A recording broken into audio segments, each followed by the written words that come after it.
আমাদের এই সমাজে দুই শ্রেণীর মহিলা আছে। এক, কষ্ট পেলে স্বামী থেকে চলে যায়। দুই, কষ্ট পেলেও স্বামীর কাছ থেকে সে দূরে যায় না। তাহলে কেন সেই মহিলাদের আপনারা খারাপ বলেন? কেন তাহলে সেই মহিলাদের এত বেশি কথা বলেন? যে মহিলা চলে যায় সেই বেঁচে যায়, এটাই তো। আর যে মহিলা থেকে যায় সে চরম ভোগান্তির মধ্যে পড়ে যায়। কেন তার এমন হবে বলতে পারেন? এটাই কি তাই মহিলার ভুল ছিল?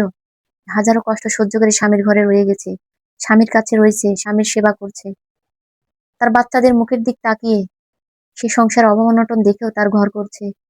এটাই কি তার ভুল ছিল? একবারও ভেবে দেখেছেন কেন সেই মহিলা চলে যাচ্ছে না?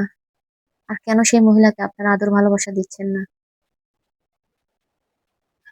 একজন মহিলার কারণে 7 জন মহিলা কথা শোনে, কেন তা শুনবে? ওরা তো অন্যায় করে নাই।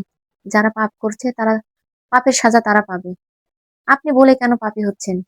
আপনি বলে কেন আপনি গুনাহগারি কাজ করছেন? যে আপনার ঘরে আছে তাকে আপনি সম্মান করেন, তার তার বিষয়ে বেশি প্রায়োরিটি দেন, তাকে সম্মান ভদ্রতা আচরণ করেন তার সাথে, কারণ সে তো আপনার অত্যাচার হাজার কিছু দেখেও আপনার ঘরে রয়ে গিয়েছে, সে তো চলে যাচ্ছে না। এটাই কি তার অপরাধ ছিল?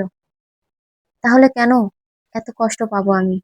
কেন আমি এত লাঞ্ছনা গঞ্জনা সহ্য করেও এই সংসারে টিকে গিয়েছি? এটাই কি আমার অপরাধ ছিল বলতে পারেন? ছোটবেলায় বাবা হারিয়েছি, বড় হয়ে মা হারিয়েছি, পৃথিবীতে কেউ নাই। ভাবিলাম যে আমার স্বামী হচ্ছে আমার সব থেকে বড় আশ্রয় আর সম্পদ।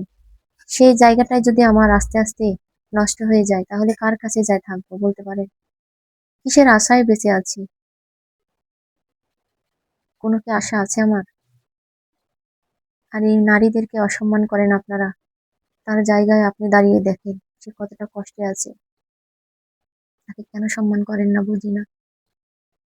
আমার কথাগুলি যদি ভালো লাগে অবশ্যই ভিডিওটা শেয়ার করে দিবেন আর চ্যানেলটা সাবস্ক্রাইব করে দিবেন।